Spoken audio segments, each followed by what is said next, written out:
Ever wondered what life was really like for a soldier in the trenches of World War I? We often see the dramatic charges and the epic battles in movies, but what about the other 99% of the time? What was the day-to-day grind like on the Western Front? Forget what you think you know, because today we're going from stand to stand down, exploring the grueling, mundane, and terrifying routine of a frontline soldier. It all began before the sun even thought about rising.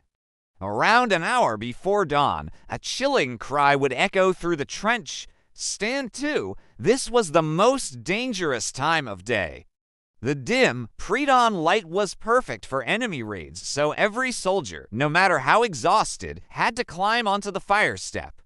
Peering over the top into the gloom of no man's land, they'd fix their bayonets, load their rifles, and wait. Hearts pounding, senses on high alert, they strained to see any movement, any shadow that seemed out of place. This tense vigil, often lasting for an hour, was a daily ritual of shared anxiety.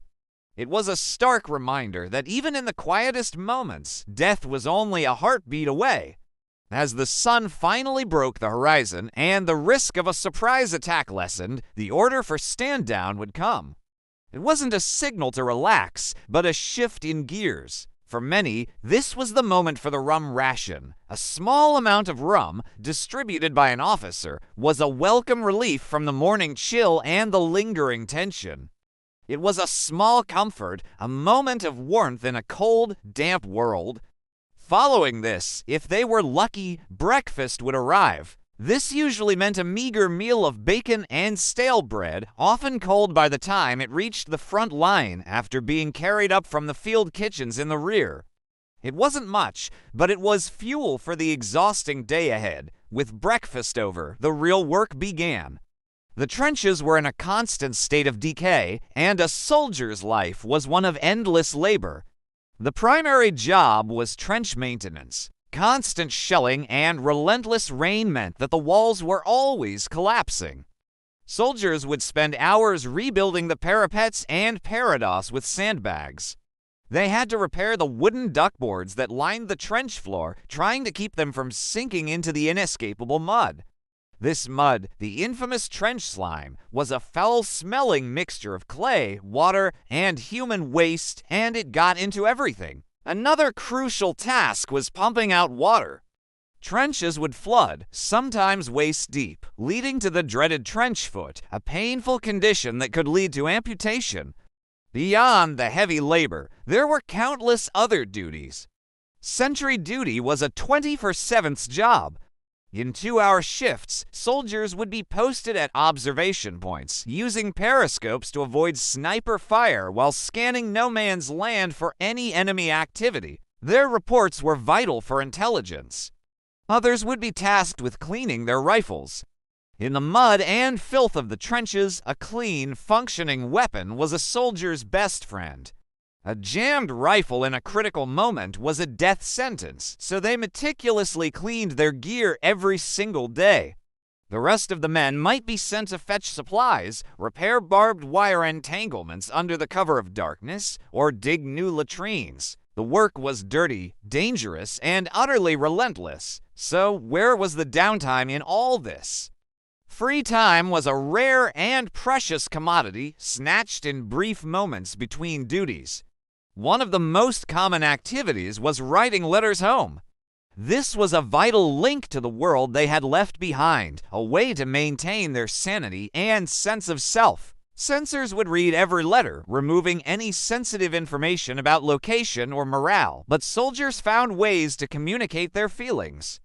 Sleep was another luxury. It was never a long, peaceful rest. Soldiers would grab a few hours of sleep whenever they could, often slumped on the fire step or in a small, damp dugout carved into the side of the trench. They were always vulnerable, and their sleep was constantly interrupted by shell fire, the shouts of NCOs, or the gnawing of rats. And the rats ... they were everywhere. There were two main types, the brown and the black rat. They were monstrous, fattened on discarded rations and, grimly, on the dead.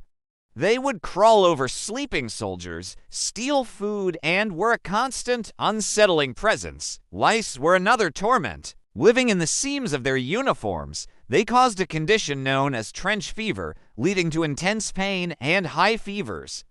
Soldiers would try to kill them by running a lit candle along the seams of their clothing, a brief moment of relief in a constant battle against vermin. These were the unseen enemies, the ones that attacked morale and wore down the spirit just as effectively as any bullet. As evening approached, the cycle would repeat. The second stand-to of the day would take place at dusk, another period of high alert as darkness provided cover for enemy patrols. Once night fully fell, the trenches became a hive of activity. This was the time for the most dangerous work. Wiring parties would crawl out into no man's land to repair or lay new barbed wire, praying they wouldn't be spotted by an enemy flare, which would instantly expose them to machine gun fire. Raiding parties would sneak across to the enemy trenches to gather intelligence, take prisoners, or simply cause chaos.